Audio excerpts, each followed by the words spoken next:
Dahil nga dito sa mga larawan ng Katden ay talagang marami at mas lalong na-excite ang mga Katden fans dito. Ito nga ba ang ending ng Hello Love Again? Narito nga ang buong detalye, alamin natin. Super duper busy talaga ng Katden.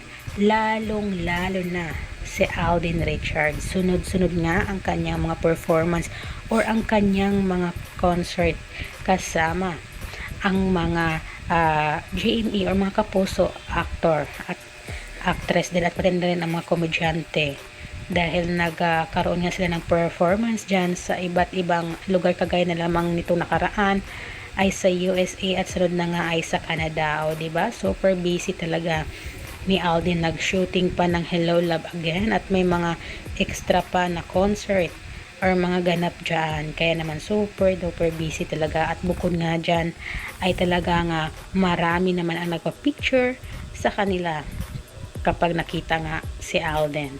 At guys, alam nyo ba sa larawan na ito na makikita natin ay talagang marami ang napasa na all sa pure white or sa damit nga nila Alden at Catherine dito dahil bagay na bagay sa kanilang dalawa daw.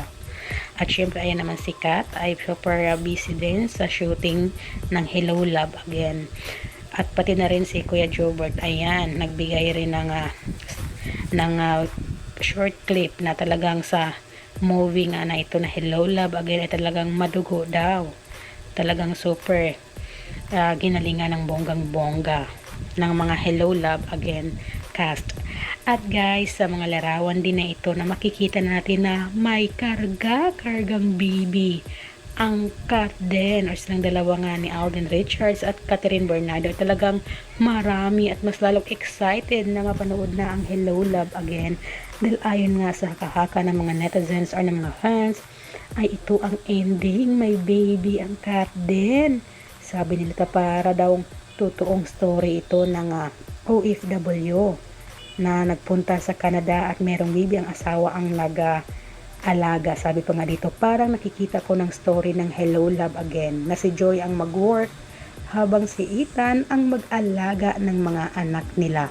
Wow, ang ganda for sure ng ending nito. O diba guys? Reality na mga napunta sa Canada as OFW petition asawa at doon na manirahan kasama anak. As in Hello Love Again.